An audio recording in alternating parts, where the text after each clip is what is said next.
Okay, let's talk about something profound. Esma-i Hüsna, God's most beautiful names. So here's the big question. How can our limited minds even begin to grasp an infinite God? It's a classic problem, right? We're limited. He is limitless. We can't see or touch the divine. So how do we bridge that gap? Well, God himself provides a way. And that bridge, it's his names. This is what we call Esma-i Hüsna. It's the key from the Quran to understanding who God is.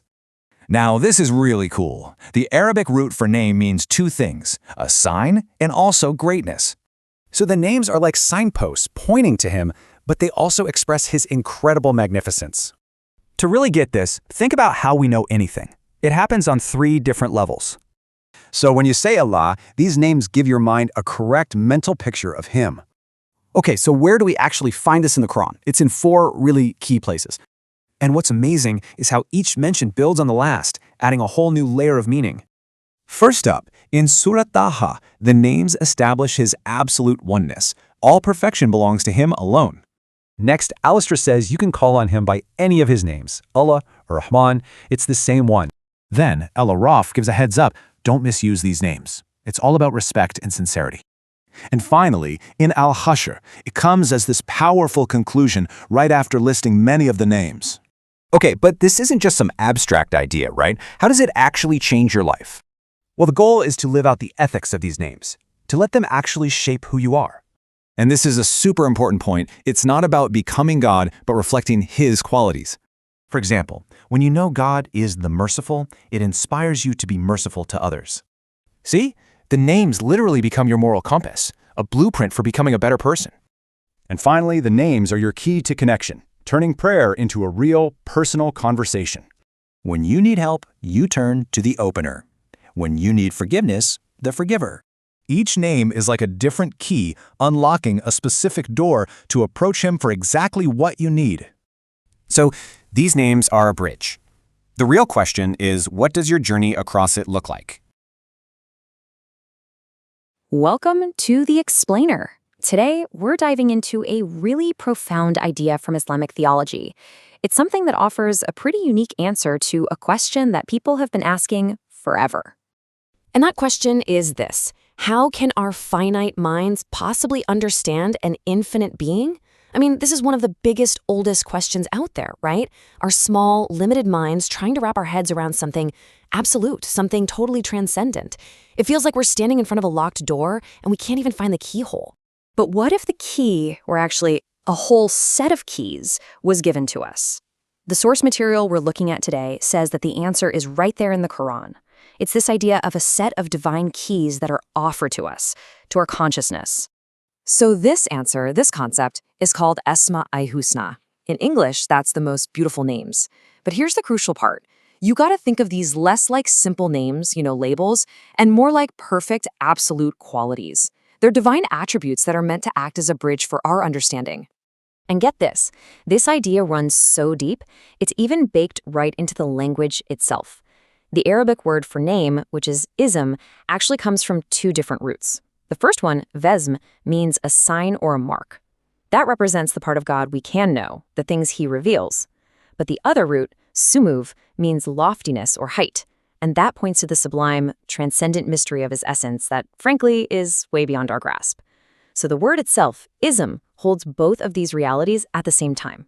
How cool is that? Okay, so we've got these divine keys. That's great. But how do they actually work? I mean, how do you use them to unlock any real understanding? Well, the source material is super clear on this. You can't just jump in and start with the infinite. Our minds just aren't built for that. If you try, you're just going to get lost. No, the only way forward, the right path, is to start with what's right here in front of us, the imminent, the world we already know. And this slide lays out the method perfectly. It's basically a 3-step process. First, you start with a quality you already understand from your own life, right? Like mercy. Then, step 2, you have to recognize its limits. Think about it. Human mercy can be so flawed and conditional. And then, the 3rd step is to use that flawed, imperfect idea as a kind of signpost, a way to glimpse the perfect, absolute source of that quality. You go from our limited mercy to God as Ar-Rahim, the All-Merciful.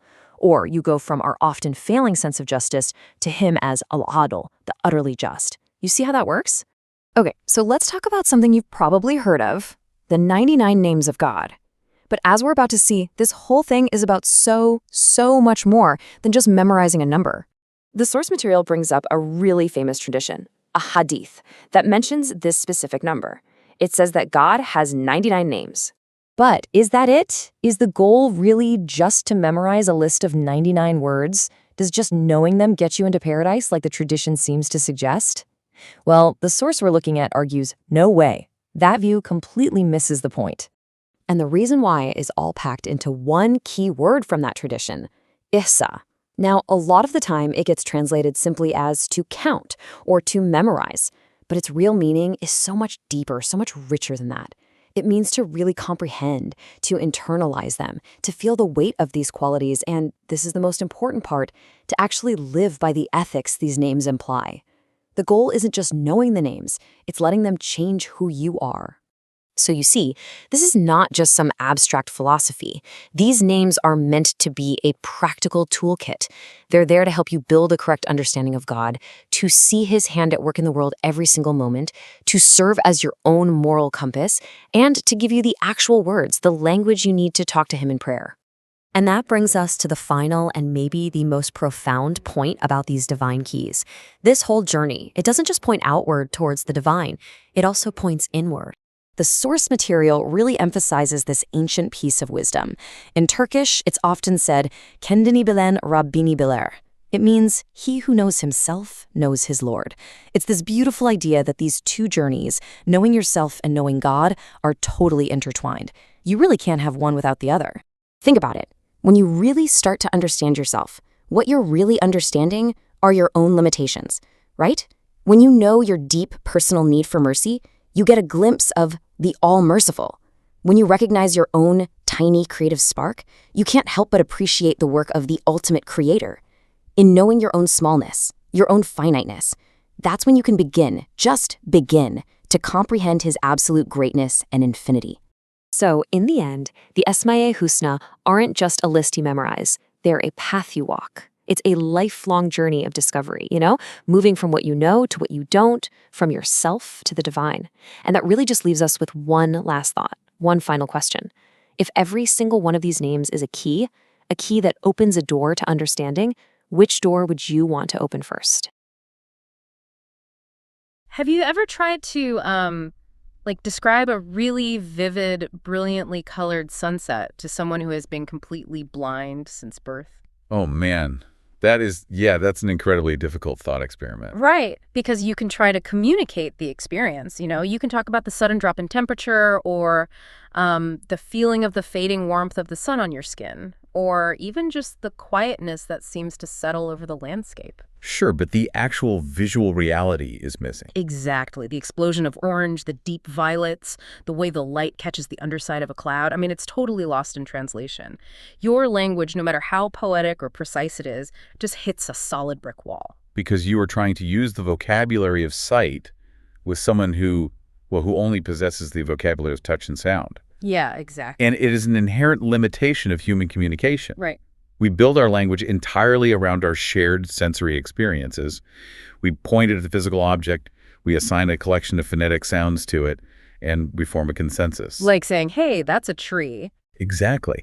But the moment you remove that shared physical reference point, the entire linguistic machinery we rely on to navigate the world just begins to buckle under its own weight. And today, we are taking that exact problem and we're basically multiplying it by infinity. We're looking at a text that asks an astronomically difficult question. Which is, how does an infinite, boundless, timeless creator use tiny, finite, culturally specific human words to describe himself to a species that is locked inside the boundaries of space and time? Yeah, I mean, if describing a sunset to a blind person is hard, how on earth do you describe the absolute to a human mind that, categorizes literally everything by its limitations? You are outlining what is arguably the most profound philosophical and linguistic tightrope the human intellect can attempt to walk. Right. The source material we are diving into today tackles this head on.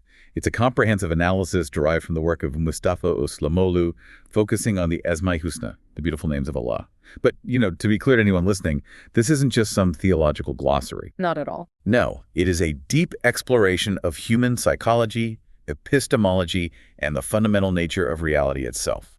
Welcome to the deep dive. Today, you and I are going to embark on an incredible journey into those linguistic, philosophical, and spiritual dimensions of the divine names. Our mission is to decode the architecture of this communication. We really are going to tear it down to the studs. Yeah. We are going to examine the cognitive traps our own brains set for us when we try to conceptualize God, and we'll explore how reflecting on these names is actually meant to be a manual for human morality. It's extremely practical. Very. And I promise you this, by the time we wrap up this conversation, you're going to look at the simple act of breathing, the core concept of what a name actually is, and a famous 1,400-year-old historical list in a completely different light. I love that. So to lay the groundwork, we kind of have to start at the atomic level of the topic. Okay. You have to look at the very concept of a name.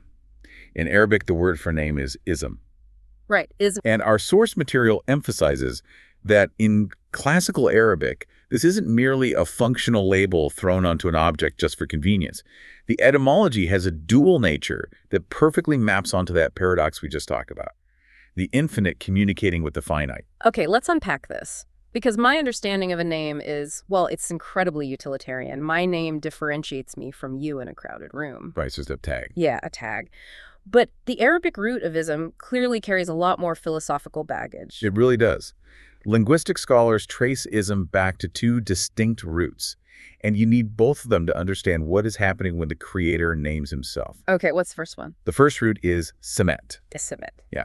Semet translates to a sign, a mark, or a recognizable symbol. Think of a physical landmark or like a blazed trail in a dense forest. Okay. It's something tangible, visible, and easily grasped by human consciousness. It is designed to orient you. So it's like a signpost on a massive, sprawling highway. Like if I see a sign that says New York City 100 miles, the metal sign itself isn't the city. It's exactly. It doesn't contain the skyscrapers or the millions of people, but it acts as a reliable anchor for my mind to understand the direction I need to travel. That is a highly accurate parallel. The name serves as a semet, an orienting signpost. But the tension arises with the second root that ism is derived from, which is sumav. Sumav. Okay, and what does that mean? Sumav means height, elevation, or absolute transcendence. To give you a linguistic connection, the Arabic word for the sky or the heavens, which is sima, is actually derived from this exact same root. Oh, wow. Yeah, because of its vastness and elevation above the human domain. Okay, so you combine a recognizable mark on the ground with a height that is entirely out of reach. And you get a philosophical double meaning.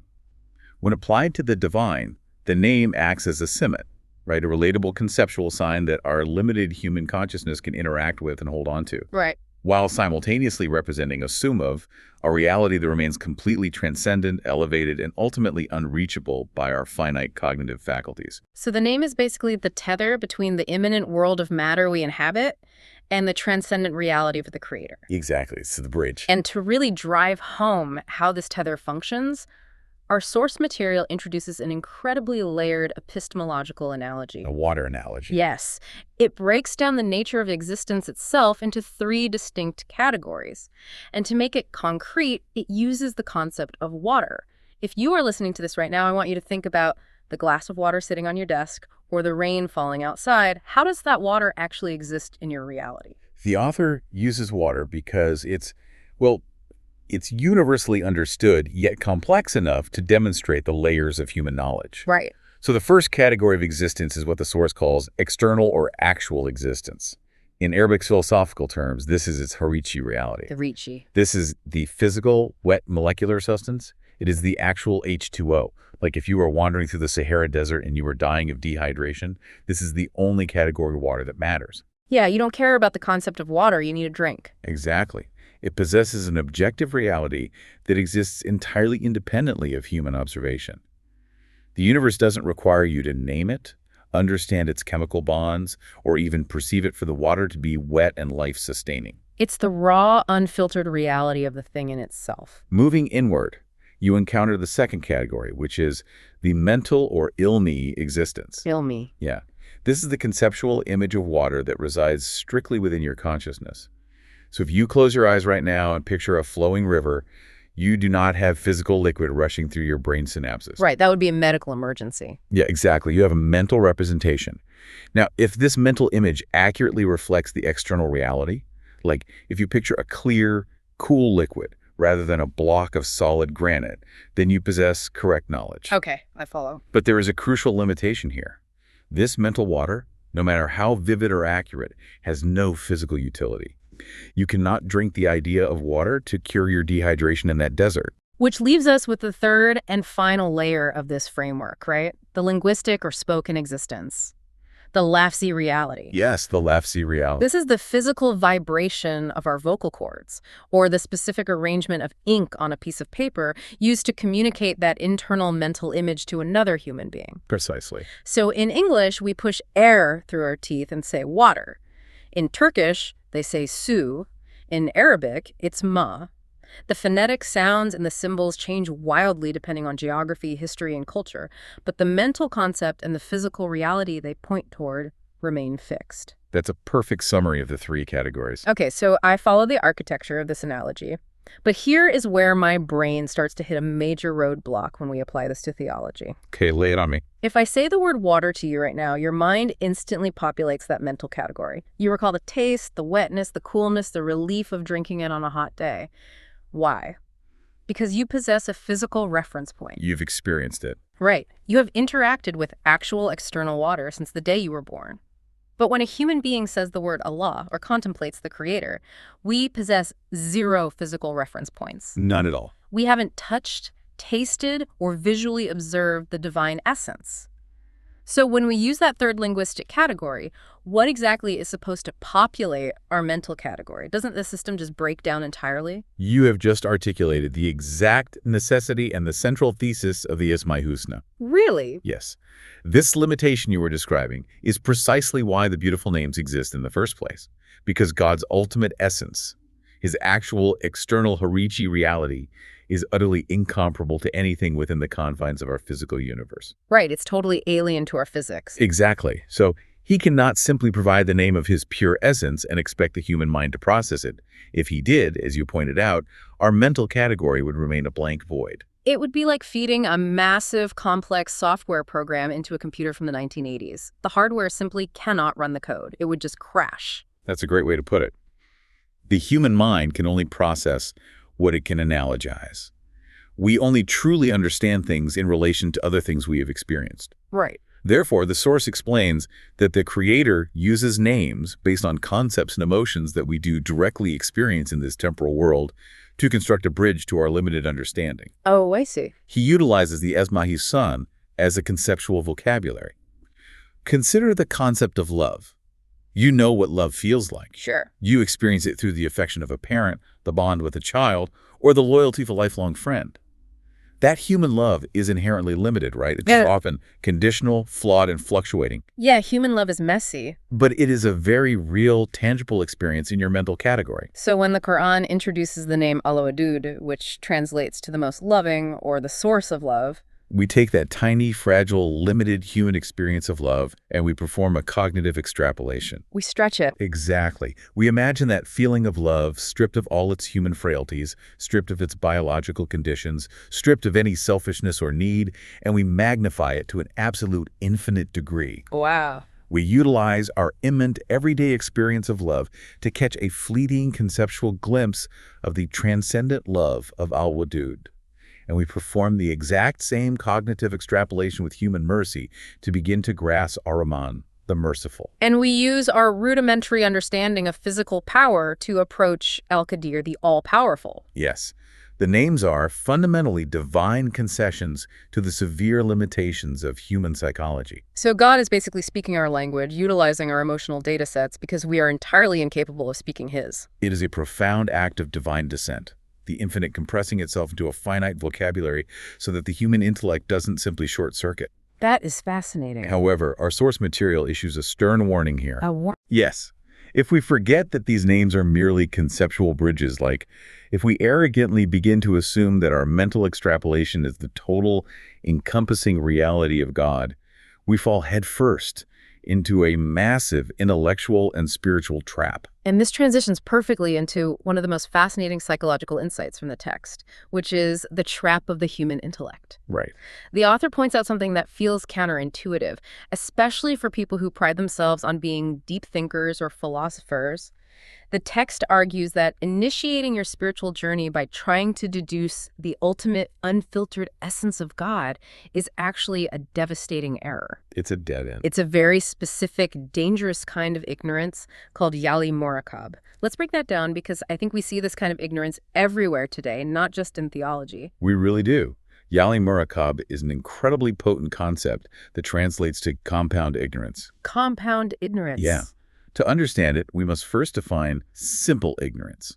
Simple ignorance is recognizing a gap in your knowledge. Yeah. If I ask you to explain the intricate mechanics of quantum entanglement, and you tell me you have no idea, you are experiencing simple ignorance. Mm-hmm. You don't know, and you are fully aware that you don't know.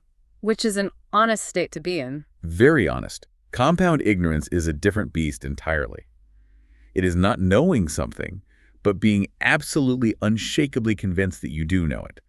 It is a hallucination of knowledge. It sounds a lot like what modern psychology calls the Dunning-Kruger effect. Yes. Perfect parallel. The less competence someone has in a specific domain, the more they overestimate their expertise. Like you see someone watch a 5-minute YouTube video on virology, and suddenly they believe they know more than a research scientist. Exactly. They don't know that they don't know. But how does this specifically apply to theology and the intellect's attempt to grasp God's essence?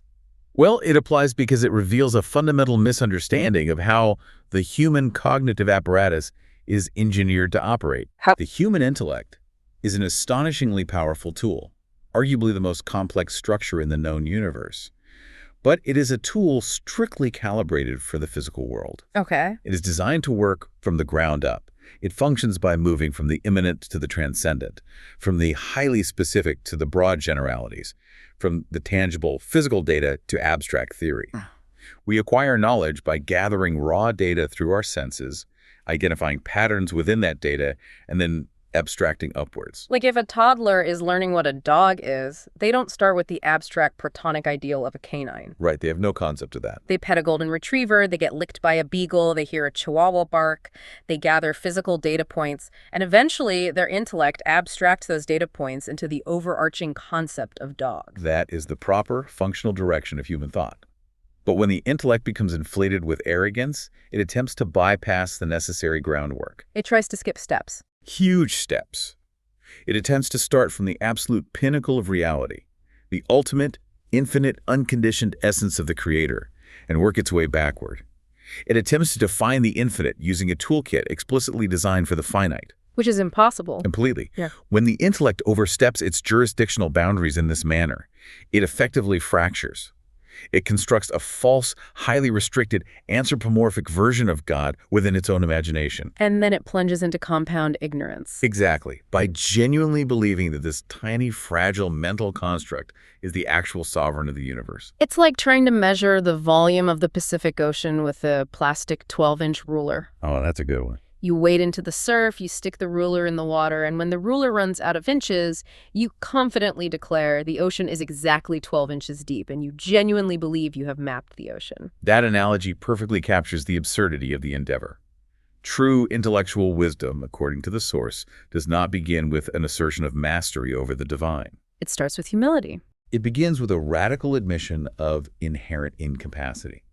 It is the intellect achieving its highest state by recognizing its own absolute boundaries. There is a quote from the prophet mentioned in the text that captures this necessary humility so beautifully. In a state of deep prayer, he said, "I cannot praise you enough. You are as you have praised yourself." Yeah, that's a profound statement. Think about the weight of that.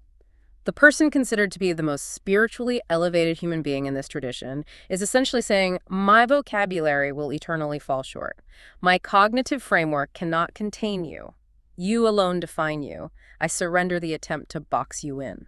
And that precise surrender leads us to the specific terminology used to categorize these names, which is Al-Hüsna. Right, the beautiful names. Well, we commonly translate Esma-i Hüsna as the beautiful names, but our source is very careful to emphasize that the English word beautiful, or the Turkish word güzel, fails to capture the immense philosophical depth of Al-Hüsna. Because we use beautiful for surface-level things. Exactly. We use beautiful to describe a pleasant painting, a well-proportioned face, or a nice melody. It's an aesthetic judgment. But the text translates Al-Hüsna as absolute perfection, or the ultimate unblemished perfect. And to explain why this belongs exclusively to God, the author contrasts it with the physical universe using a fascinating philosophical principle. The law of Kevin and Fazad. Yes. If you are listening to this, look at literally any object in your immediate vicinity. Look at the device you are listening on. Look at your own hands. The law of Kevin and Fazad translates to the continuous cycle of creation and decay, or generation and corruption. It's everywhere. It is the fundamental reality of the physical universe, very closely mirroring the scientific concept of entropy. Everything in the material world is in a ceaseless state of flux. Right. A seed germinates, grows into a towering oak tree, reaches its peak vibrancy, and then inevitably succumbs to disease, dies, and rots back into the soil. Even mountains. A massive mountain range is violently pushed upward by tectonic forces, and then over millions of years, it is relentlessly ground into dust by wind and water. Stars ignite, burn with ferocious intensity for billions of years, exhaust their nuclear fuel, and collapse. Nothing is static. Everything is either in the process of coming together or the process of falling apart. The universe is just a giant churning engine of change. Exactly. And because every single molecule in the physical universe is subjugated to this inescapable law of Kevin and Fazad, nothing within the material world can ever possess absolute perfection. Because perfection means it can't change. Perfection, by its very philosophical definition, requires an unchanging, eternal, uncorruptible state. If something is perfect, any change would by definition make it less perfect. Right. Therefore, true absolute perfection, the true Al-Hüsna, can only reside with the Creator, who exists entirely outside the dimension of time, outside the mechanisms of change, and outside the reach of decay. So when a believer recites the Esma-i Hüsna, they aren't just complimenting God. They aren't just saying, hey, you have a very pretty list of names. Not at all. It is a profound theological declaration that God is the sole exclusive proprietor of all absolute unchanging perfection, and that any perfection we see in the world is just a temporary shadow of his reality. If we attempt to stare directly into the absolute essence of that unvarnished perfection, we will blind our intellects. The human mind cannot process it. Like staring at the sun. Exactly. So what is the alternative? If we cannot look at the sun of God's essence directly, we must look at the rays of light as they scatter and reflect off the surface of the world around us. And those rays of light, those reflections of divine perfection, are scattered across literally every single phenomenon we can observe, measure, and study. Which brings us to a part of the text that completely reframes how we view the pursuit of knowledge. Reading the universe through the names. This is the critical juncture where abstract theology violently collides with the physical world. What's fascinating here is how the source highlights something that is incredibly foundational to the Islamic worldview, yet often overlooked. The first command in the Quran. Yes. The very first command revealed to the prophet wasn't a ritualistic command. It wasn't pray or fast or give away your wealth. The very first word, arriving in a cave in the middle of the desert, was Iqra, which translates to read. But the verse doesn't stop there. It doesn't just issue a blanket command for literacy. It says, read in the name of your Lord. And the text poses a vital question to the listener here. What does it actually mean to read the universe in the name of something else? Because reading implies a text. Exactly. The word Iqra in this context extends far beyond the mechanical act of scanning phonetic symbols on a piece of parchment. To read in this Quranic paradigm is to observe, to study, to analyze, and to interpret reality itself. So the universe is presented not as a random collection of atoms, but as a deliberate text. A cosmic manuscript overflowing with signs and data points. However, the crucial modifier is the phrase, in the name of your Lord. Because intent and context change everything.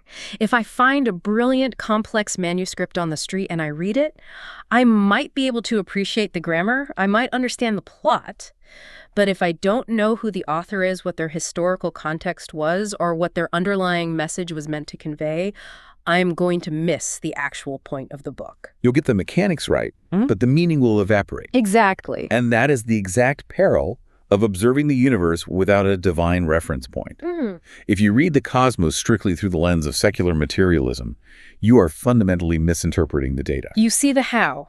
but not the why. Yes, you become incredibly proficient at cataloging the how cells divide, how gravity curves space-time, how tectonic plates shift, but you remain completely and utterly blind to the why. When you obey the command to read the universe in the name of God, you are actively utilizing the divine attributes as your interpretive lens.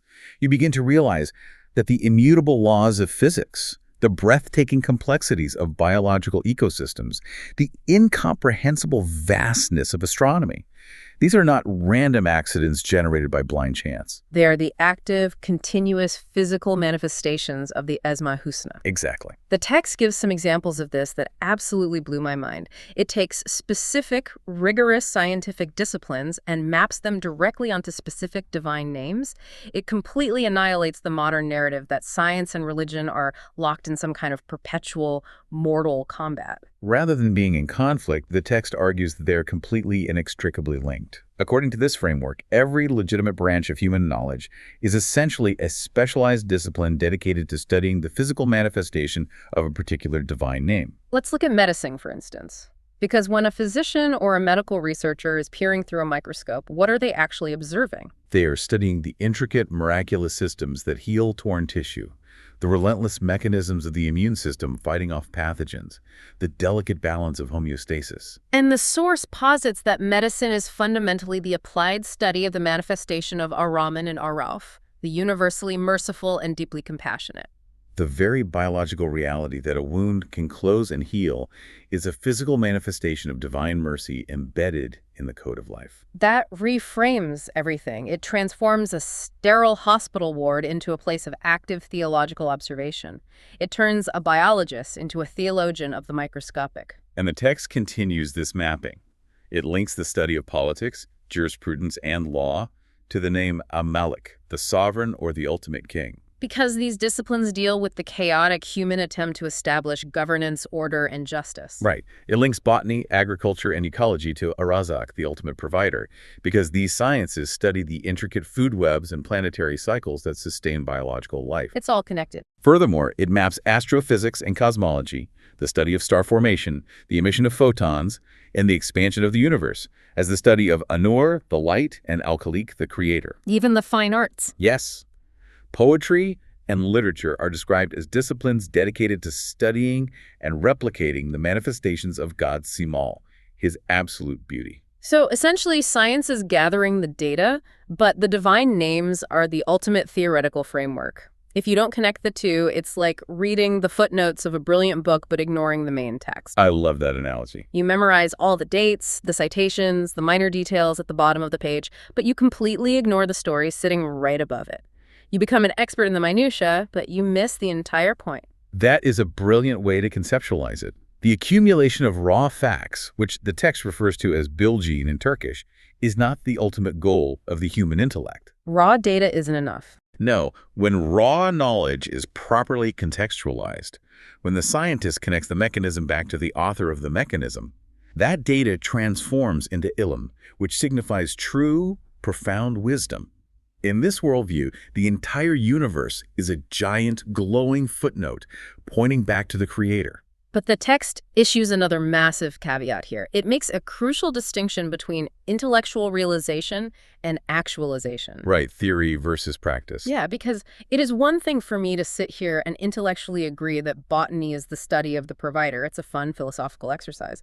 But simply knowing these names as a mental trivia game is completely insufficient. The ultimate goal outlined in the source is to actually embody these names. This introduces the profound spiritual concept of Takalluqu bi-Akhlaqillah, which roughly translates to embodying or adorning oneself with the character traits and morals of God. Okay, but we need to tread carefully here. We must navigate this territory with extreme theological precision, because there is a catastrophic danger lurking here if it is misunderstood. A giant flashing red warning sign. Exactly. Human beings do not, under any circumstances, become the names.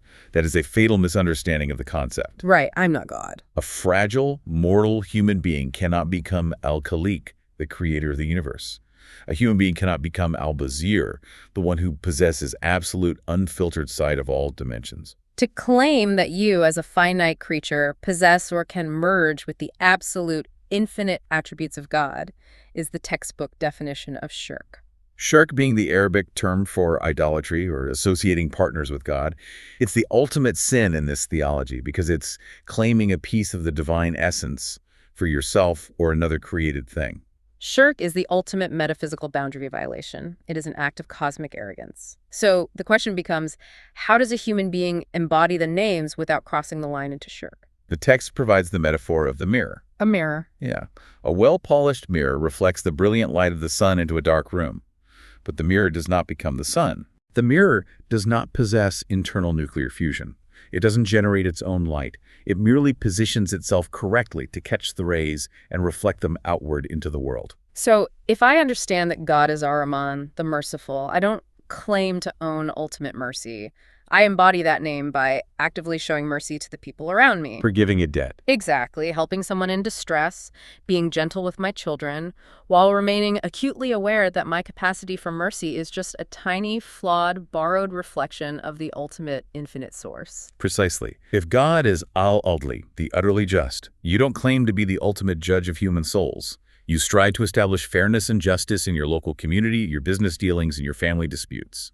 You reflect the attribute within the strict confines of your finite human capacity. And the text highlights an incredibly famous Hadith Qudsi, a saying where the prophet narrates the direct words of God that illustrates the transformative reality of a human being who truly dedicates themselves to becoming a polished mirror for these divine attributes. I am so glad we are talking about this specific hadith because it is staggering. It really is. It states that when a believer approaches God, not just by doing the bare minimum mandatory duties, but by seeking closeness through deep love and voluntary extra good deeds, supererogatory acts, God says, I become the ear with which he hears, the eye with which he sees, the hand with which he grasps, and the foot with which he walks. To a secular ear, that sounds almost like physical possession. Yeah. How do we interpret that? It is not literal possession, nor is it God shrinking down to inhabit a human body. It is a profound, poetic metaphor for absolute spiritual and psychological alignment. Alignment. Okay. When a person purifies their ego and aligns their personal will so completely with the divine will, they begin to view every aspect of reality through the lens of the Esma-i Hüsna. Everything changes. Their eyes naturally turn away from corruption and only look at what is pleasing to God. Their ears reject gossip and slander, tuning in only to truth and justice. Their hands refuse to take what isn't theirs, acting only as instruments of charity and fairness. Their entire phenomenological experience of reality is filtered through the divine attributes. And because their internal world is so deeply aligned with these attributes, they know exactly how to leverage them when they face the inevitable crises of human life. Yes. The text spends a lot of time discussing how specific names become the exact, precise vocabulary for human desperation in prayer, or dua. If we connect this to the bigger picture, the names transition from abstract theological concepts into deeply functional survival tools. Survival tools. I like that. When you are listening to this, think about the moments in your life when you felt completely trapped. When the physical doors, the financial doors, or the relational doors in your life have violently slammed shut. We've all been there. In that moment of panic, you don't just offer a vague, generic prayer to the cosmos. You call upon Ya Fatah, the opener of doors. You are specifically asking the divine attribute that governs the removal of blockages and the opening of pathways to physically manifest in your current reality. Exactly. If you are sitting in a hospital waiting room and the doctors have just told you they are out of medical options, you call upon Ya Rahim, the specifically merciful, or Ya Shafi, the healer. Or when you lose your job, your savings are depleted, and you literally do not know how you are going to buy groceries for your kids next week. You call upon Ya Razak, the absolute provider. It strips away the abstract philosophy and makes the relationship between the human and the creator incredibly intimate, urgent, and highly specific. And this functional, intimate engagement with the names fundamentally alters a human being's spiritual and intellectual rank. The source utilizes a striking historical character study to demonstrate this difference in rank. The Abu Jahl and Ali comparison. Yes. It compares Abu Jahl, who was one of the wealthiest, most powerful, and fiercest enemies of the Prophet in Mecca, with Ali, who was the Prophet's cousin, his son-in-law, and one of his most deeply devoted disciples. I love this comparison because, strictly scientifically speaking, their physical data set regarding the Prophet was almost identical. Totally identical. Abu Jahl and Ali both lived in the same city. They both interacted with the Prophet daily. They both knew the exact contours of his face, the specific cadence of his voice, the way he walked, probably even his favorite foods. They both knew him in the first two categories of existence we talked about earlier, the physical and the mental. From a purely empirical standpoint, they possessed the same raw data, but the quality and depth of their knowledge were separated by galaxies. Right, because of their internal states. Abu Jahl's knowledge was obstructed by his massive ego, his tribal arrogance, and his desire to maintain his societal power. His knowledge remained entirely superficial. It was just surface-level data that he weaponized. Whereas Ali's knowledge, however, was illuminated by profound love, by intellectual submission, and by a deep spiritual alignment. Ali didn't just have data. He possessed transformative ilim. And the text applies this historical example directly to you and me today. It argues that an unreflective, superficial believer and a deeply reflective scholar might both check the same box on a census form. They might both say, I believe in God. But the unreflective believer's understanding is shallow. It's a cultural inheritance, a surface-level acceptance that rarely impacts their daily behavior. But the reflective scholar, the person who spent decades observing the Esma-i Hüsna in the microscopic world, in the movement of the stars, in the text of the scripture, and within the chaotic depths of their own soul. Their understanding is a vast, rich, multidimensional ocean. They don't just know about a distant God. They actively know God through the continuous Takalluqu, the real-time manifestations of his names in their daily life. Which brings us to the precipice of one of the most brilliant and frankly most difficult psychological tightropes that the human mind has to walk when attempting to conceive of this creator. Yeah, this part is tricky. How do we manage to conceptualize a God who is so intimately involved in our daily struggles, who is closer to us than our jugular vein, as the Quran states, without accidentally dragging him down to our mortal level and turning him into a superpowered human in our imaginations? So what does this all mean? This is the ultimate balancing act. If you are listening to this, I want you to think about how you visualize God. The text introduces two heavy but absolutely critical theological concepts to help us navigate this. Tanzih and Tashbih. These are the two indispensable counterweights on the scale of human belief. Let's start with the Tanzih. Tanzih translates to absolute transcendence. It is the theological act of rigorously clearing God of any human limitations, any physical boundaries, any spatial locations, or any biological flaws. It is the firm assertion that God is utterly incomparable to anything within the created universe. It is the concept embodied in the verse, there is nothing like unto him. And the counterweight to that is Tashbih. Tashbih represents imminence and relatability. It is the necessary use of human concepts, metaphors, and linguistic frameworks to try and understand God's actions toward us. It is what we are doing when we say, God hears our prayers, or sees our struggles, or loves the righteous. We know God doesn't have physical eardrums or retinas, but we are utilizing our human framework to make the divine relatable and comprehensible. And the core thesis of the text regarding these two concepts is that leaning too far in either direction, without the balancing force of the other, results in a total theological and psychological disaster for the human being. Let's play this out. Let's look at what happens when a society or an individual leans too far into Tanzih, into extreme, unbalanced transcendence.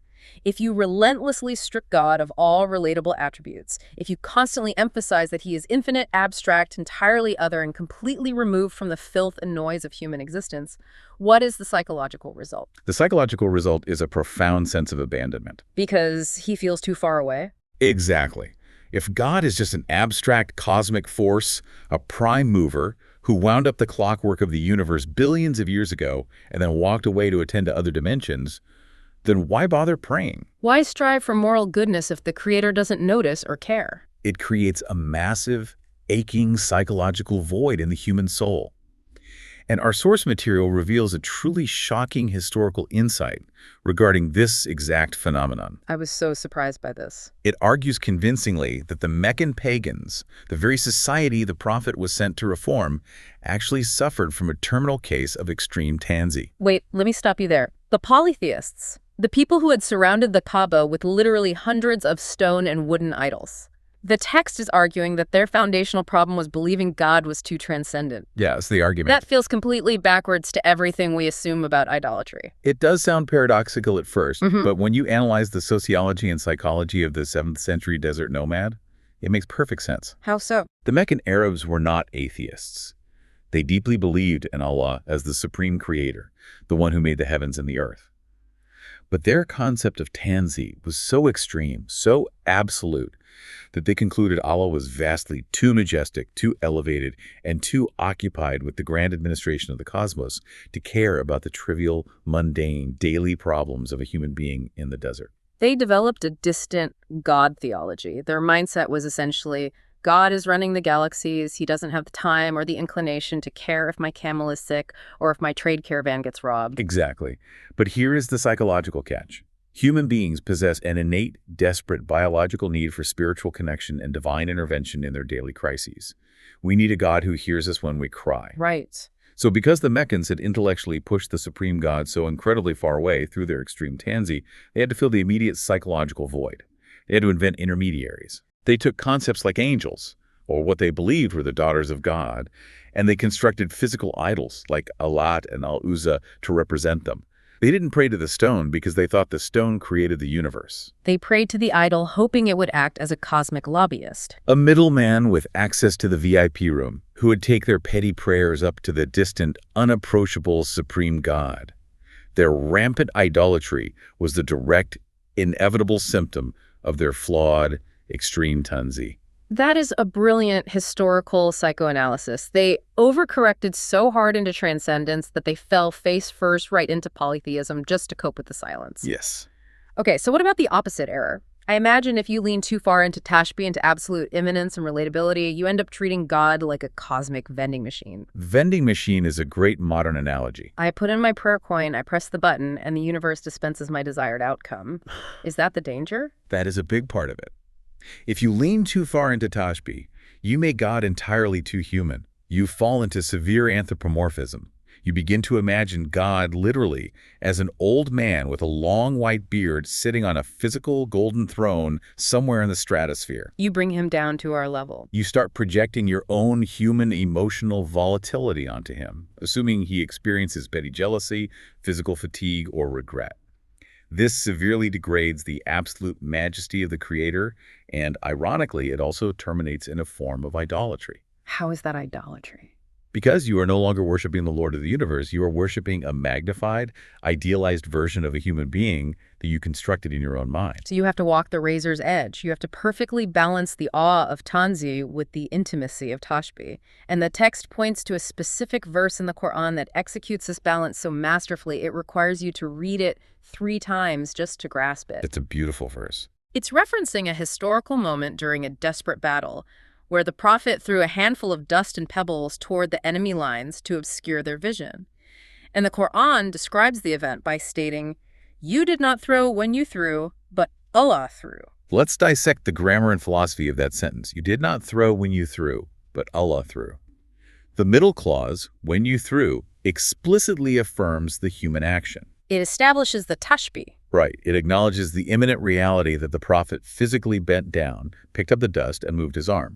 It validates the human agency and the physical mechanism. But it wraps that physical reality in a paradox. Exactly. The surrounding clauses, you did not throw, but Allah threw, attributes the ultimate transcendent power, the effectiveness, and the true reality of the action entirely to divine support. It establishes the Tanzih. It forces the human brain to hold 2 seemingly contradictory concepts simultaneously. It gives you the relatable physical act so you can conceptualize it, but it immediately cloaks it in the absolute power of God behind the scenes, effectively keeping the human mind in a perpetual state of awe and submission. It acknowledges the physics of the world while establishing the metaphysics behind it. It's a linguistic masterpiece. Yeah. Now, speaking of human attempts to capture or control the divine, this brings us to a part of the text that absolutely shatters a widely held assumption. Here we go. If leaning too far into Tashbih is a human reflex to try and control or categorize God, doesn't that explain our human obsession with numbering things? We love putting things in neat little boxes with numbered lists. Which makes me wonder about the most famous list in the entire Islamic world. You are anticipating the text perfectly. Okay. This is the section where the author challenges a deeply ingrained cultural and historical tradition regarding the numbering of the divine names. Here's where it gets really interesting. If you walk up to almost any Muslim in the world today, regardless of where they live, and you ask them, how many names does Allah have? They will instantly reflexively say 99. Everyone knows the number. You can find posters of the 99 names in every mosque from Jakarta to London. There are countless smartphone apps dedicated to them. The traditional prayer beads, the misbah, are specifically designed with 99 beads to facilitate reciting this exact number. It is an absolute cornerstone of the culture. It is. And our source text completely acknowledges the foundational hadith, the saying of the Prophet that sparked all of this. The Prophet famously stated, Allah has 99 names, 100 less 1. Whoever enumerates them enters paradise. The text affirms that this hadith is completely historically authentic. It is entirely authentic. The Prophet absolutely spoke those words, but The specific compiled lists of those 99 names, the exact words you see printed on the posters, the specific lists recorded by historical scholars in the famous hadith collections of Tirmidhi and Ibn Majah, the text argues that those specific lists are later human additions. in the science of hadith, they are what scholars call mudraj. Mudraj. They were absolutely not spoken by the Prophet himself. And the text goes much further. It argues that not only are they later additions by well-meaning scholars, but upon rigorous theological analysis, these famous lists are deeply, systematically flawed. This is a monumental claim that challenges centuries of casual cultural practice, and the author meticulously unpacks the historical and linguistic evidence to prove it. What's the evidence? Well, within the highly specialized science of hadith, deep-level scholars have actually always known that the chains of transmission for the lists themselves were somewhat shaky, even if the initial quote about the number 99 was solid. But the text breaks down why the lists are logically and theologically flawed. Let's look at the evidence. First, if you take the two most famous historical lists, the one compiled in the collection of Tirmidhi and the one in Ibn Majah, and you lay them side by side, they don't even match. They differ by approximately 25 different names. Which makes zero logical sense. If the Prophet of Islam had dictated a definitive, exact list of 99 names as the ultimate guaranteed password to enter paradise, his companions, who memorized entire chapters of the Quran after hearing them once, would have memorized that list with absolute, identical, terrifying precision. Exactly. You don't misplace a quarter of the password to heaven. Right. The discrepancy alone proves human interference. But the evidence becomes even more devastating when you analyze what is actually missing from these lists. The expert points out a glaring, almost incomprehensible omission: the name Rabb. Rabb, meaning the Lord, the Master, or the Sustainer. Yes, Rabb is the second most frequently used name for God in the entire text of the Quran. It appears a staggering 970 times. 970 times. As we mentioned earlier, the very first word of revelation was read in the name of your Rabb. Every major prayer in the Quran begins with Rabbana, our Lord. Yet miraculously, this foundational name is completely missing from the famous Tirmidhi list of 99 names. That is wild. It is logically inconceivable that a definitive, divinely mandated list of God's most important names would completely omit the second most frequently used name in the entire scripture. It's like an automotive engineer handing you a list of the 99 most critical components of a car and forgetting to include the steering wheel. It completely discredits the list as a definitive divine document. Exactly. But how did the compilers arrive at exactly 99 names if they were missing such obvious ones? The text points out that they essentially committed bad grammar to force the math to work. Yes, the human psychological drive for a neat, completed checklist took over. To reach that magic number of 99, the later compilers scoured the text of the Quran. When they couldn't find enough explicit nouns, they found verses where verbs were used to describe God's actions, and they wrongfully, linguistically, converted those verbs into permanent nouns. That feels like a stretch. It is. For example, the Quran might use a verb to say God tests the believers in battle. The compilers would take the verb tests, invent a new noun form, call God the tester, and force it onto the list to hit their quota. And the text doesn't just call this a minor grammatical error. It calls this out as bordering on ilhad. Ilhad, which is a severe term meaning deviating from the truth or distorting the names of God. Because we humans, with our incredibly limited intellects, do not have the theological right or the authority to invent permanent titles for God based on isolated actions. We can't just take an action and make it an eternal name. God names himself. Exactly. If the Creator desired to be eternally known by a specific noun, he would have revealed it explicitly as a noun. By forcing verbs into nouns merely to satisfy an arbitrary numerical quota, these later compilers, despite their good intentions, were severely overstepping their theological boundaries. Okay, I am fully tracking with this analysis, but it raises the giant elephant in the room. Which is? If the prophet definitively said Allah has 99 names, but he intentionally and deliberately didn't provide the actual list, why mention the number at all? Why say 99 and then intentionally leave your followers hanging without the answer? Because it was a brilliant, profound pedagogical strategy. A teaching method. Yes. It was an advanced teaching method designed specifically to activate the human intellect. Think about human nature. If the prophet had simply handed them a neatly bulleted list of 99 words, what would the average human being do? We are lazy. Yeah. We would memorize the 99 words, recite them as fast as humanly possible, check the religious box, and say, great, I've earned my ticket to paradise, now back to my normal life. It would instantly degenerate into mindless rote memorization, a magical chant devoid of any internal change. Precisely. By giving them the target number, but intentionally hiding the actual list within the vast text of the Quran, the prophet essentially turned the entire community of believers into spiritual treasure hunters. He was forcing them to open the book, to read deeply, to analyze the context of every single verse, actively searching for the names themselves. It turns reading the Quran into an active excavation. You are reading a verse about divorce or war or inheritance, and you think, here's one. Al-Hakim, the utterly wise. Why is the name the wise specifically used at the end of this complicated verse about family law? Let me reflect on how divine wisdom applies to human relationships. Right. It forces total, active intellectual engagement. Yes. And this is supported by the specific Arabic word used in the Hadith. The Hadith says, whoever enumerates them enters paradise. The Arabic word used for enumerates is Isa. Isa. The root of Isa does not mean simple, parrot-like memorization.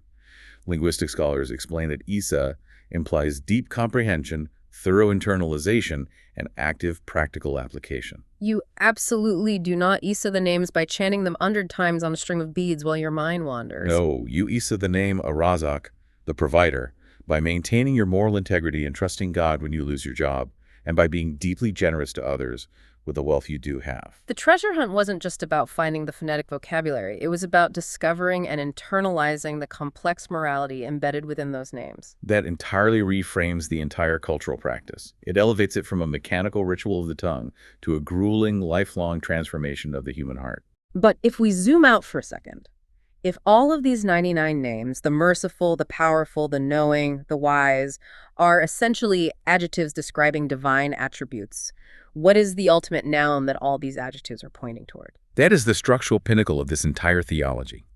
All of the Esma-i Hüsna, regardless of how many there actually are in the text, are adjectives that serve to describe one single, ultimate, encompassing proper noun. The text refers to this as the Esma-i has, the exclusive proper name of the Creator, and that name is Allah. The text beautifully calls the name Allah the crown jewel. It uses the metaphor of the Imam of the Rosary, the leading bead that dictates the flow of all the others. Every other name follows its grammatical and theological lead. You say Allah is the merciful or Allah is the all-powerful. You would never reverse it and say the merciful is Allah. The ultimate noun anchors the entire constellation of adjectives. And when the source breaks down the linguistic roots of the word Allah itself, it reveals something profoundly moving that counters many modern misconceptions about Islamic theology. Because people often think of it as a stern, unyielding term. Right. But scholars trace the ancient Semitic roots of the word back to several interconnected emotional concepts. The roots involve an intense, overwhelming love, a profound sense of awe and bewilderment, the desperate, aching fear of losing the beloved, and the act of a creature finding ultimate, safe sanctuary in the arms of the Creator. So embedded into the very phonetic and etymological DNA of the ultimate name of God is the assertion that the creation of the universe was a fundamental act of love, and the proper human response is an awestruck, desperate seeking of sanctuary within that overwhelming love. It entirely negates the caricature of a cold, distant, punitive dictator God, right at the microscopic linguistic root. But the text pushes the analysis even deeper, moving from linguistics into biology. Biology. Yeah, it examines the very phonetic structure of the word Allah when spoken aloud in Arabic. It highlights what I believe is the most poetic, mind-altering concept in the entire source material, the function of the letter H at the very end of the word Allah, the sound hu. Let's dive into this, because this concept literally gave me goosebumps when I read it. In Arabic grammar, hu is the pronoun for he. It is used to represent the absolute, unseen, internal essence of God that no human mind can ever penetrate. And the text argues that the very act of a living creature breathing is an unconscious biological recitation of this pronoun, Hu. Okay, let's look at this carefully. Think about the physical anatomical mechanics of a deep exhale. When you draw air in and then breathe out from the very bottom depths of your lungs, your vocal cords naturally, without any intentional articulation of the tongue or lips, produce the sound hesh, the Hu. The text proposes a stunning philosophical reality. Every single time a living being, whether it's a human being, a lion on the savannah, or a bird in the sky, exhales, it is physically vibrating with the sound of the divine breath. It is a constant biological testament to the animating life force that is keeping the entire universe in continuous vibrating motion. Okay, I have to play devil's advocate here for a second. If you present this idea to a secular biologist, they're going to roll their eyes. They're going to say, look, a breath is just oxygen and carbon dioxide exchange. It's the mechanical contraction and relaxation of the diaphragm muscle. Sure. Calling it a cosmic recitation of Hu sounds like beautiful poetry, but isn't it just humans projecting theological meaning onto a basic, meaningless biological reflex? That is exactly what the materialist critique would be. But the theological framework of our source doesn't deny the biology, it entirely absorbs it. It absorbs it. Yes, it is the mechanical exchange of oxygen. But why does that biological mechanism exist? Who engineered the diaphragm? The theology argues that the physical mechanism is merely the lowest, most external layer of a much deeper metaphysical reality. The biological necessity of breath is the foundational layer of a spiritual truth. It argues that the universe is not spiritually mute, it is constantly speaking, but we lack the ears to hear it. So under this framework, an aggressive atheist who uses their breath to vocalize the denial of God's existence is fundamentally biologically contradicting themselves with every single exhale required to speak those words of denial. Wow. Their conscious intellect says no, but their lungs, their very cellular biology, are constantly whispering Hu. The entire universe is relentlessly breathing the name of the Creator. It is the ultimate physical manifestation of the Quranic verse that states, everything in the heavens and the earth praises him. The text is arguing that this isn't just a flowery, metaphorical praise. It is structurally engineered into the biological rhythm of life itself. The breath is the invisible thread connecting the imminent, decaying physical body to the transcendent, eternal source of all life. That is a staggering way to view your own body. But the text makes it clear that while this biological praise is happening unconsciously, to truly fulfill your human potential, you must move from an unconscious biological reflex to a highly conscious, deliberate spiritual state. You have to take that biological Hu and construct a conscious, intellectual framework around it. And that transition brings us to the final, culminating section of our deep dive, the anatomy of Tawhid, the Islamic declaration of faith. We're talking of the phrase, la ilaha illallah. There is no deity but Allah. This single sentence is the absolute bedrock of Islamic monotheism, the concept of Tawhid. And the text's analysis of this phrase is an absolute masterclass in human psychology and linguistics. The author asks a question that seems so obvious once you hear it, but I had never thought to ask it. Why start the most important declaration of faith with the word no? Right. There is no deity. It is a fundamentally negative statement. If you want to declare your belief in God, why not just formulate the sentence positively? Why not just say, Allah is the only God, or I believe in Allah? Why intentionally lead with a negation? The answer lies in a profound understanding of the corrupted state of the human heart. The text explains that you simply cannot place the absolute sultan of Tawhid, the pure, unadulterated belief in the one true God, into a human heart until you have thoroughly, violently swept it clean. And you sweep the heart clean using the broom of law, the absolute no. In this spiritual psychology, negation must always precede affirmation. You have to bring in the wrecking ball and completely demolish the rotting, condemned building before you can pour the concrete foundation for the new skyscraper. Because the natural state of the undisciplined human heart is to act as a relentless factory of idols. We are constantly, obsessively elevating finite things to the status of ultimate importance. We worship the accumulation of wealth, we worship societal status, we worship our own inflated egos, we worship political ideologies, we worship the approval of the crowd. If you simply say Allah is God without first actively destroying those internal pre-existing idols, you do not achieve monotheism. You simply end up adding Allah to an already crowded pantheon in your heart. You create a divided allegiance. You essentially say, Allah is God, but my growing bank account is also my God. My career trajectory is also my God. The word law is the wrecking ball that sweeps the entire pantheon into the trash. It is a radical declaration. No, absolutely nothing in this physical universe possesses ultimate power. Nothing here deserves my ultimate, unconditioned submission. And only once the room of the heart is completely emptied and swept clean, then you are permitted to bring in illallah, except Allah. And to add another layer of profundity, the physical phonetic act of pronouncing the specific phrase in classical Arabic mirrors this internal psychological process beautifully. The text points out an astonishing physical detail. When you say the phrase la ilaha illallah in Arabic, your lips never touch each other. If you try it, you will see. Let me try. La ilaha illallah. Wow. It's completely true. My lips stay open and parted the entire time. The phrase is spoken entirely internally. The sound originates from the back of the mouth, moves down the throat, and resonates deep within the chest cavity. It is an anatomical, biological reflection of the theological truth, that true faith must move beyond mere outward, hypocritical speech on the lips, and must resonate deep within the internal reality of the heart. Furthermore, if you look at how the phrase is written in the Arabic script, there are absolutely no dots on any of the letters. In Arabic calligraphy, dots are frequently used to differentiate between various letters. The total absence of dots in the written declaration of Tawhid visually symbolizes absolute, unbroken unity. There is no separation, no division, no fragmentation. It's pure, streamlined, unadulterated flow. But let's make this highly practical. Let's bring this ancient concept slamming into the 21st century. Okay, let's do it. If you are listening to this right now, driving your car or sitting at your desk, what are the idols today? We aren't living in 7th century Mecca. We aren't carving statues out of olive wood and bowing down to them in the town square. So what exactly is the broom of Lycia supposed to be sweeping away for the modern listener? The author is fiercely explicit about this modern application. The text identifies the primary modern idol as secular shirk.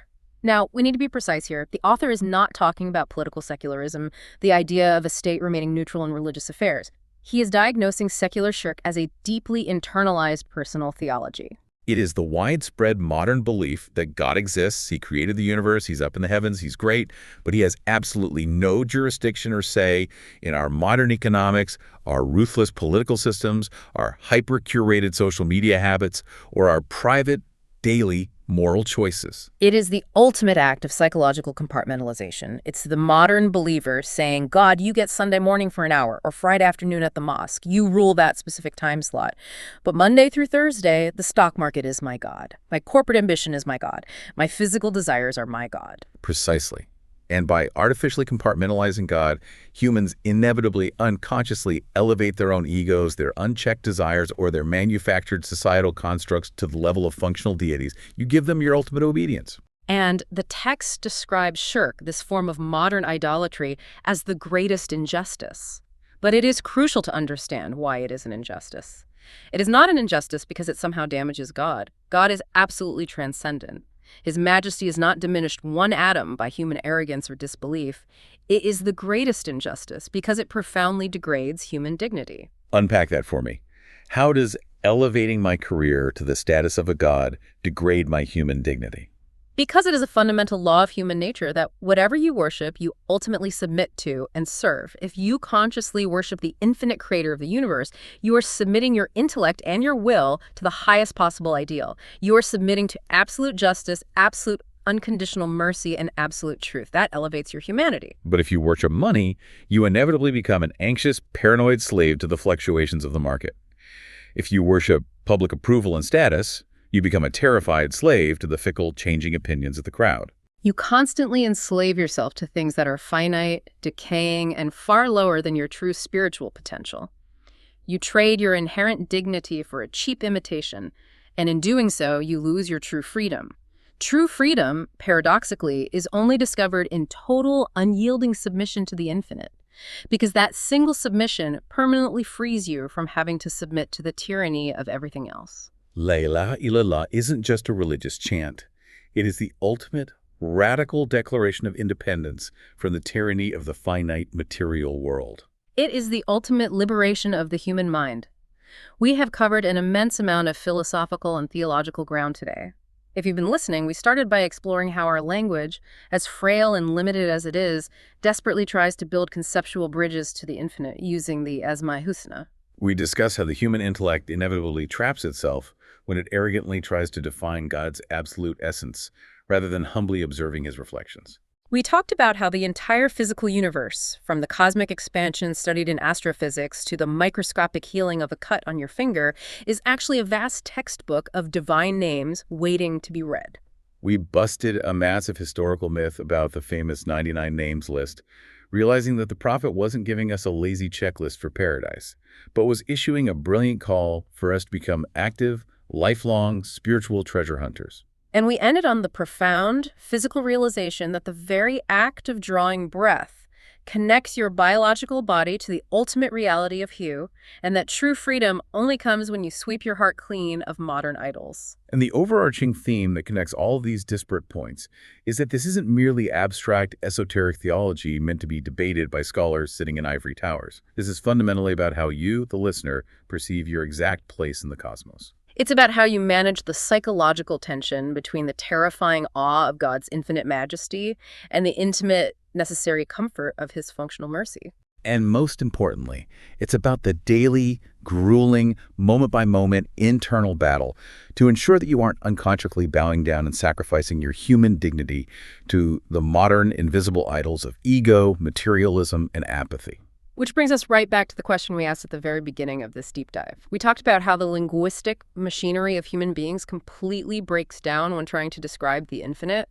But perhaps, after analyzing all of this, it doesn't actually break down. Perhaps it just changes form.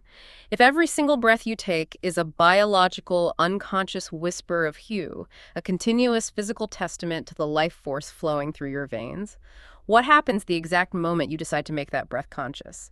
Does the vast universe simply exist around you like a cold, random, silent movie? Or is it, in its own silent, vibrating way, speaking directly to you right now, patiently waiting for you to finally learn its vocabulary?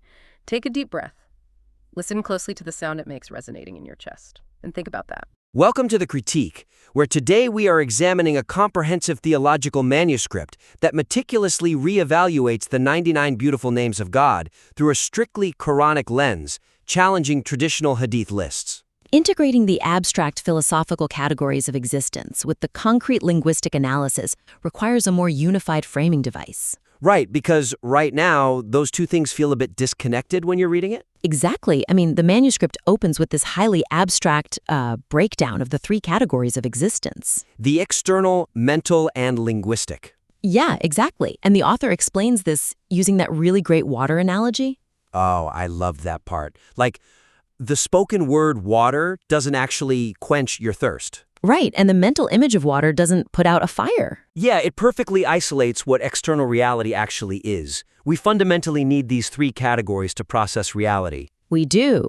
But then there's this incredibly abrupt pivot into the etymology of the Arabic word ism. Meaning name, yeah. Right, exploring its dual roots of vezm and samuv. But as a reader, you are suddenly handed two heavy, disparate intellectual frameworks. Without a clear bridge. Exactly.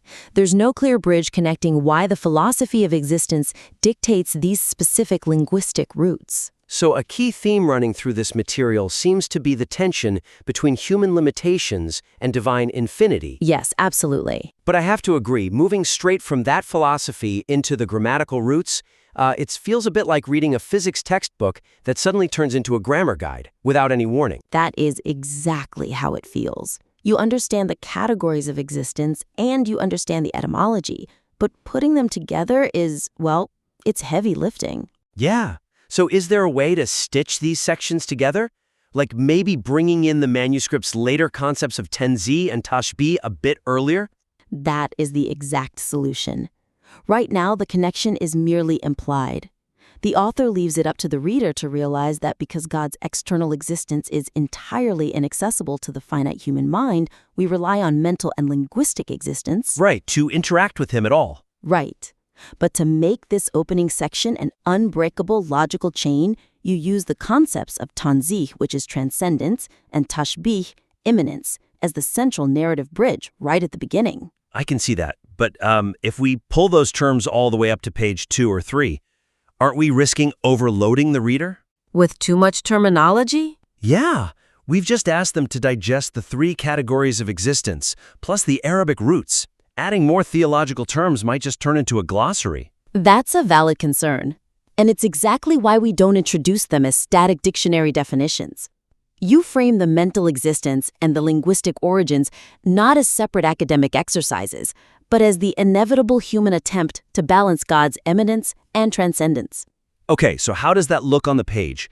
Give me a concrete example of how the author weaves this together. Well, when discussing the root somuv, which means height or elevation, you explicitly tie it to the philosophical need for Tanzih. The transcendence. Right.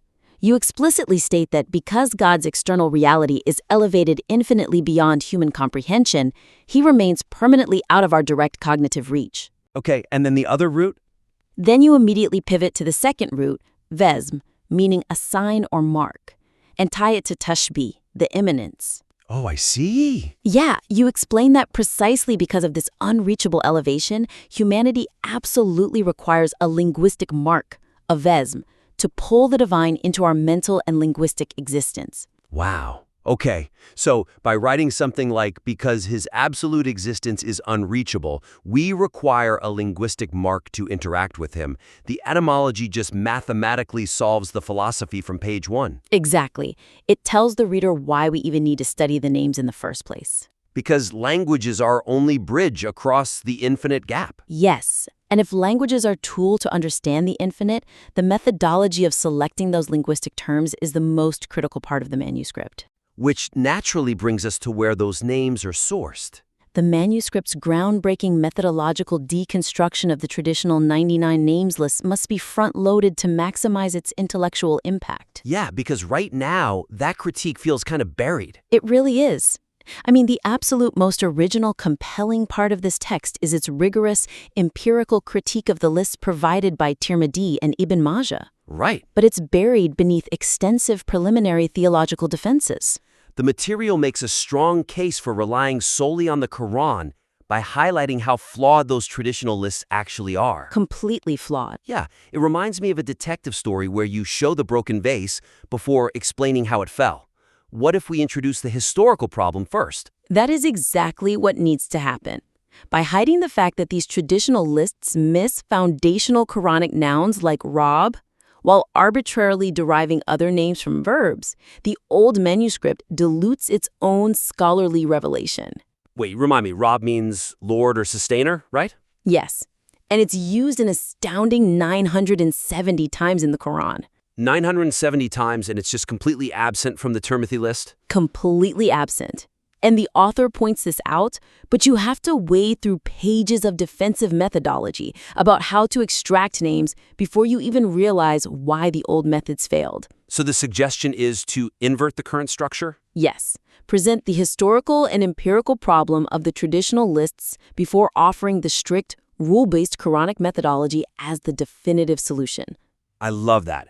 So how do they actually do that structurally? Begin the section on the Hadith lists by immediately placing the Tirmidhi and Ibn Majah lists side by side. Just right there on the page. Right on the page, to highlight their glaring 25-name discrepancy.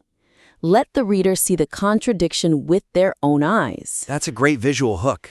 And then hook the reader instantly by revealing the mystery of the missing name Rabb. Right, creating that immediate intellectual gap. Exactly.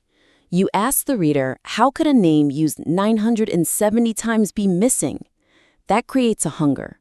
And then the author's new Quranic methodology will satisfyingly fill that gap. That makes the rigorous methodology feel urgent and necessary rather than just academic. Exactly. So having established this strict empirical rule set for extracting names directly from the text, the critique then shifts to the ultimate expression of those names. The kalima of Tawhid.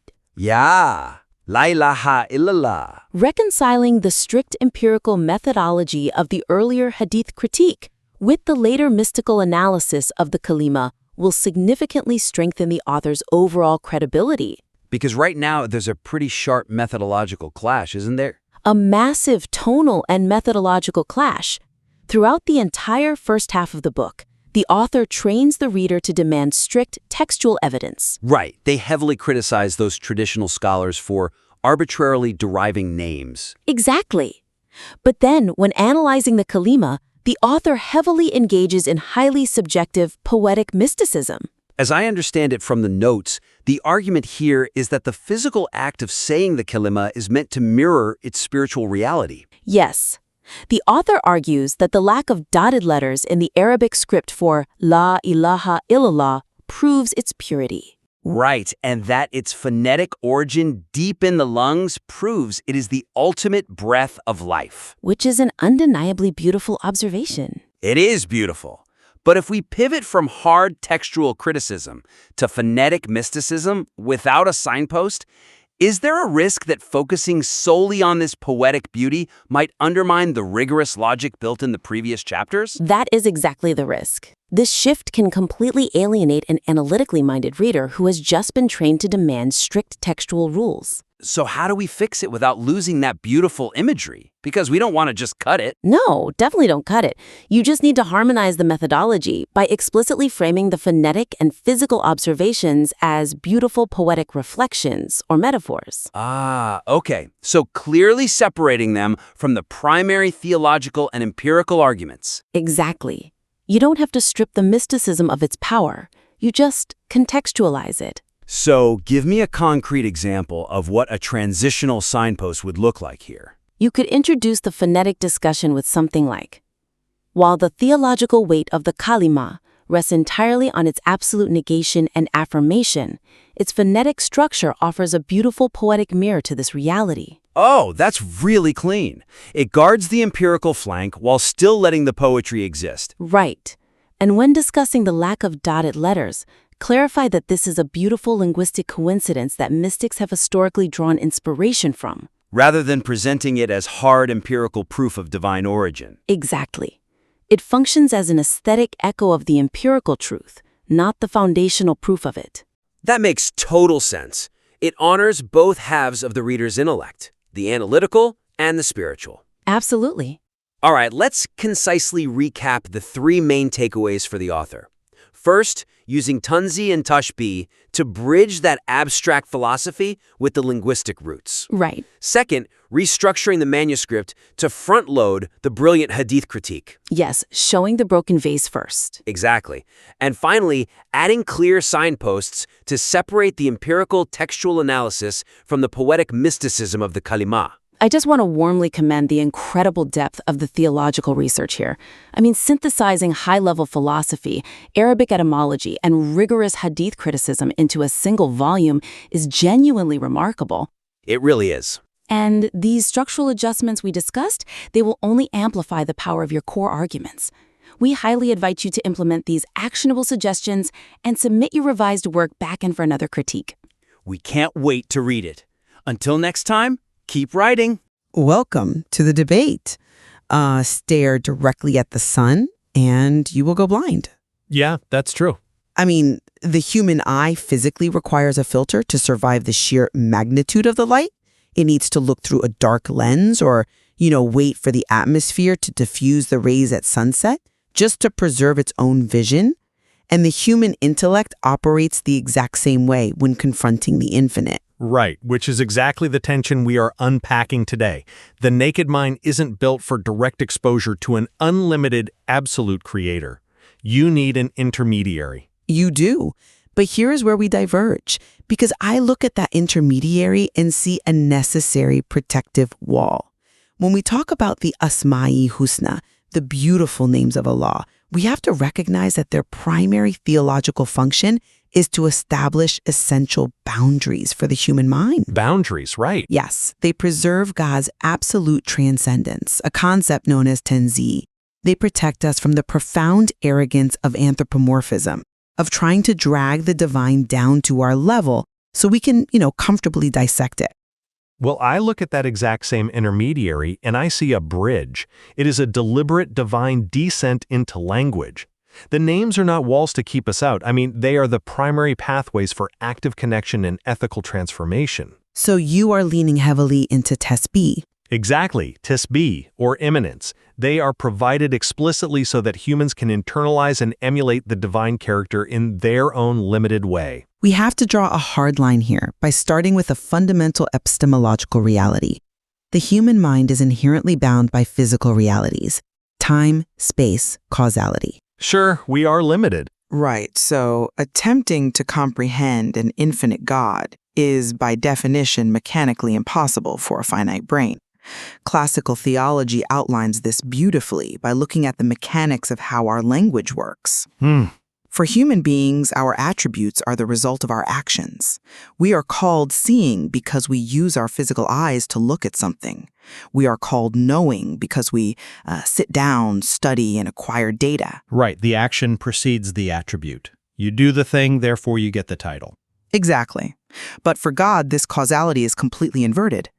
God's actions arise from his absolute, eternal attributes. He doesn't look around in order to see. He is al-Basir, the inherently all-seeing, and therefore vision is an extension of his essence. Okay, yes. Because our cognitive mechanics are so fundamentally opposed, the Esma-i Hüsna primarily serve as a cognitive safety net. They teach us what we cannot fully grasp. They establish the absolute principle that nothing is like him. I agree that God's essence is unreachable. No serious theological framework denies that. Right. But I argue that treating these names purely as a cognitive safety net creates this massive psychological void. Historical theologians actually make a brilliant observation about this. They point out that overemphasizing absolute transcendence, mutlaq tanzih, actually breeds the exact opposite of what it intends. Wait, how so? Well, it creates the dangerous illusion of a completely inaccessible, distant God. You are tracing this back to the theological error of the Meccan polytheists before the revelation. Precisely. I mean, we have to ask why polytheism, or shirk, emerges in the first place. Why did the Meccans invent idols? It wasn't because they didn't believe in a supreme overarching creator. No, they actually did. But they believed that creator was so overwhelmingly transcendent, so terrifyingly distant and abstract that they needed intermediaries. They carved statues and prayed to angels because they thought, well, the infinite cannot possibly hear my highly specific, mundane human problems. I need a middleman. Absolute tanzih, taken to its extreme, ironically bred polytheism because the human heart demands connection. So you view the names as the cure to that specific psychological desperation? Yes, absolutely. The Esma-i Hüsna are a manifestation of divine love, specifically engineered as the antidote to the distant God. The theological term is tenezzul, which translates to a divine descent. Right. But think about how that actually works. It is the infinite compressing itself into the finite vocabulary of human beings so that we can grasp it without shattering. They invite humans not just to stand far off in terrified awe, but to engage in bi-Akhlaqillah. Meaning? To actively take on the ethics of the names.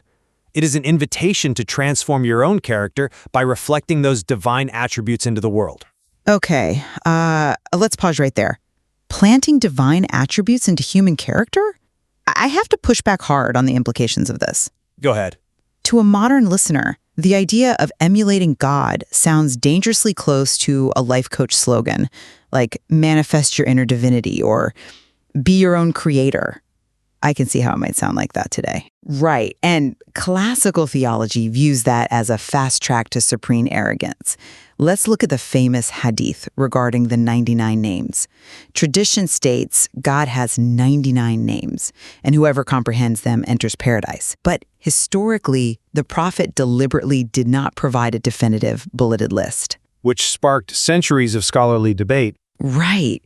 If you look at the lists later compiled by massive historical scholars like Tirmidhi and Ibn Majah, there are massive discrepancies. Yeah, they differ quite a bit. Tirmidhi's list has 25 names that aren't even present in Ibn Majah's list. They scoured the Quran and came up with different counts. I argue this historical ambiguity is deeply intentional. How do you figure? It proves the names are about recognizing our limitations, not giving us a checklist for self-actualization. God is infinite. 99 is a finite number given to us because we mathematically require limits to function. Okay. Just as the physical eye must limit its field of vision to see anything at all, like if you see everything in 360 degrees, you process nothing, the human mind must limit concepts to understand them. So it's a boundary. Exactly. The 99 names are the safe, authorized boundaries of that visual field, reminding us that God himself remains infinitely beyond what we can chart. Well, the visual field analogy is elegant, but it completely ignores the actual etymology of the word used in that hadith. Really? Which word? The word translated as comprehends or counts the 99 names is Issa. If we look at the linguistic breakdown of Issa, it radically changes the assignment. Issa doesn't just mean to mathematically count items on a list or to draw a neat cognitive boundary. Then what does it mean? The root of the word is intimately connected to agriculture, specifically tohum uradmek, which literally means planting a seed. Wait, planting a seed? Yes. To ihsa the names means to plant them in your heart. The reason the prophet didn't just hand his companions a standardized, rote list of 99 words to memorize is precisely because it is not a boundary exercise. It is an invitation for the believer to become a spiritual excavator. You are supposed to search the revelation, find these names in their natural contexts, extract them, and plant them in your own life as a lifelong ethical journey. But if it were just about establishing a boundary of transcendence, a fixed, standardized list carved in stone would have been much more effective. The ambiguity demands active, intimate engagement. But if we treat divine names as seeds to plant in our own ego, don't we risk cultivating immense pride rather than humility? I mean, this ventures into highly dangerous theological territory. I don't think it necessarily leads to pride. Well, the classical warning against this uses the precise phrase Allah tan rol chalmak, stealing roles from God. But emulation isn't theft. It's reflection. It becomes theft when we blur the absolute ontological divide between the creator and the created. Let's look at the mechanics of an emotion like mercy. When a human being shows mercy, what is actually happening? It's an empathy response. Right. It is a biological, neurochemical reaction to witnessing suffering. Our heart rate changes, we feel distress, and we act to relieve it. It is entirely contingent and reactive. God's mercy, the attribute of Ar-Rahim, is an absolute, independent, unchanging state of being. Yes, they are fundamentally different in origin. Exactly. It does not fluctuate based on a stimulus. So when we tell people their goal is to internalize and emulate the divine names, we invite a subtle form of megalomania. We flatter ourselves into thinking we can share in the divine essence, when really we are just experiencing human biology. The names are there for us to praise God's perfection, not to imitate it. Acknowledging the danger of ego is necessary, absolutely. But the framework itself provides the safeguard against stealing roles, and it does so through the exact mechanism of how we worship. Through worship. Yes, we have to look at the distinction between obligatory worship and supererogatory worship, known as nafil. Right, the voluntary acts of devotion done outside the mandatory requirements. Exactly. Obligatory worship is fundamentally about obedience. It establishes the baseline, hierarchical, creator-created relationship. You do it because you are commanded. But nafil, the voluntary extra steps, is driven entirely by love. And this is where we have to bring in the concept of the hadith qudsi. For clarity, a hadith qudsi is distinct from a regular hadith because it is the prophet conveying the direct first-person speech of God, rather than his own prophetic advice. Right. And in one of the most famous hadith qudsi, God explicitly addresses this fear of arrogance. He says that when a human truly draws near through these voluntary acts of love, God becomes their hearing ear and their seeing eye. Oh, wow. Notice the mechanism here. This isn't a human arrogantly puffing up their chest and stealing a divine role. It is the exact opposite. It is ego death. Ego death. Yes. It is a human surrendering their own will so completely that they become a pure, transparent vessel for the divine will. When a believer internalizes the name Al-Adl, the just, and acts with perfect justice in a corrupt world, they aren't claiming to be God. They are becoming a living, walking reflection of God's justice. This is the ultimate fulfillment of human potential, not a violation of boundaries. I see the beauty in that, I really do. But you are prioritizing the destination of love without acknowledging the foundation of absolute terror and awe. Terror? Yes, that foundation is structurally built into the very language of the faith. Let's look at the etymology and the psychological weight of the supreme name itself. Allah. Okay, historical linguists trace the roots of the word el-ilah back to very specific emotional states. If you look at the root words el-helv and el-veho, what do they actually mean? They don't mean love. No, they don't. They carry connotations of intense fear, existential dread, and the sheer, paralyzing bewilderment one feels when facing the terrifyingly unknown. Similar to the Arabic name for the Great Sphinx of Giza, Abul Haval, the father of terror. Exactly. That is the exact root embedded in the supreme name of God. This is not a coincidence. It proves that the foundational psychological relationship with the divine is built on being leveled by his absolute majesty. It starts with awe. Yes, the names are perfectly designed to evoke that trembling realization of our utter insignificance before the infinite. Before you can ever talk about becoming a transparent vessel for divine love, you must be spiritually crushed by the sheer, terrifying reality of Tanzih. Crushed is a strong word, but I get your point. The names are a stark reminder that God is entirely other. You cannot emulate what terrifies you to your core.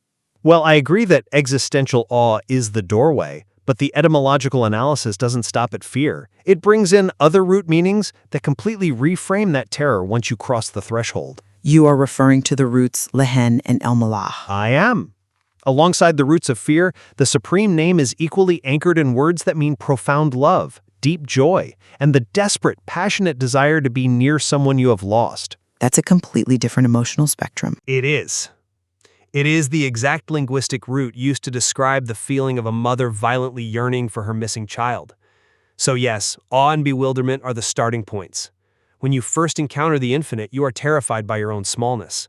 But the ultimate destination of the Esma-i Hüsna is love. Right? It is al-Wadud, the most loving. The terror strips away the arrogance of the ego. Absolutely. But the love bridges the gap that remains. If Tanzih, that terrifying distance, was the entire story, human beings would be paralyzed. We would retreat. The names give us the linguistic and emotional permission to reach back. But don't you see how easily that linguistic permission is abused the moment we rely on it? If we focus heavily on the joy and the approachability of the names, we end up reducing the creator to a grand invisible version of a human being. We make God in our image. I think the names prevent that, actually. I disagree. The strict emphasis on Tanzih, on the names as absolute boundaries of what we cannot know, is the only way to preserve the purity of monotheism. Let's break down the mechanics of how language actually operates here to protect us. Classical philosophers divide reality into three distinct tiers: external reality, mental reality, and linguistic reality. Right, everything exists in these three forms simultaneously. Exactly. Take water. Water exists as an external reality, the physical liquid you drink to quench your thirst. It exists as a mental reality, the image or concept of water in your brain. And it exists as a linguistic reality, the word water spoken on your tongue. Sure. When we apply this to God, the external reality of God's essence is completely, permanently inaccessible to the human mind. Which again is universally accepted. We cannot touch the essence. Therefore, the Esma-i Hüsna operates strictly in the realms of mental and linguistic reality. And here is how they function. They act as a cognitive decompression chamber. A decompression chamber? Yes. If an unprotected human mind were to directly access the external reality of God's infinite power, it would obliterate our consciousness. The linguistic reality, the word al-Qadir, the all-powerful, is a decompression chamber that allows us to interact with the concept without being crushed by it. Okay, I follow you. When we say God is merciful, we are not describing the internal mechanics of God's essence. We are describing the limit of what we are allowed to conceptualize. The names are a magnificent testament to God's absolute uniqueness, perfectly designed to humble the human intellect. But a decompression chamber has two doors. Yes, it protects you from the pressure of the deep ocean, but its ultimate purpose is to allow you to step outside and operate in that new environment. That's an interesting way to look at it.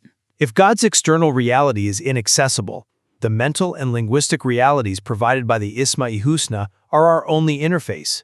And what an interface it is! Classical scholars don't just call it a boundary, they refer to it as a rope dropped from the heavens. A rope? Yes. God lowers this rope of language, and human beings reach up with the hands of faith and action to grasp it. Yes, the names preserve God's majesty, But their true miracle is offering this linguistic and emotional bridge. They allow finite, fragile humans to reach toward the infinite and, in doing so, to elevate their own moral existence. It is not arrogant to reflect the names. It is the very purpose of our creation to become those conscious mirrors. A mirror doesn't claim to be the sun, it merely reflects its light into dark corners. Well, it seems we are arriving at the fundamental paradox at the heart of this theology. To summarize my position, I maintain that the Esma-i Hüsna are fundamentally instruments of Tanzih. They are the ultimate theological boundaries. Right. By explicitly defining the limits of human comprehension, they protect the absolute majesty and otherness of God. They keep us in our rightful place as creations, looking with necessary awe upon a creator who is entirely beyond our capacity to fully grasp, let alone emulate. The names remind us constantly that the infinite cannot be captured by the finite. And to summarize my stance, while I fully recognize the necessity of those boundaries to prevent arrogance, I believe the true transformative power of the Esma-i Hüsna lies in Tashbih. They are active, vibrant bridges of connection. They represent God's loving descent into human language, inviting us not just to revere Him from afar, but to plant these divine attributes in our own hearts. By striving to reflect His justice, His mercy, and His knowledge in our daily lives, human beings fulfill their highest moral potential. They cure the despair of a distant God. I think we can both acknowledge that classical theology masterfully demonstrates how the names balance both of these forces. They hold the terrifying distance of Tanzih and the intimate connection of Tashbih in a perfect dynamic tension. Yes, absolutely. Contemplating this dual nature doesn't just teach us about the divine, it deeply enriches our understanding of the human experience and the mechanics of how we use language to stretch beyond our own limits. Absolutely, you cannot have the bridge without first acknowledging the vastness of the chasm it crosses. Which brings us right back to our opening thought. The Esma-i Hüsna are that prism. We physically and intellectually cannot stare directly at the blinding reality of the infinite. We need the filter. Right. But through the prism of these beautiful names, that incomprehensible light is refracted into colors we can actually see, understand, and let into our lives.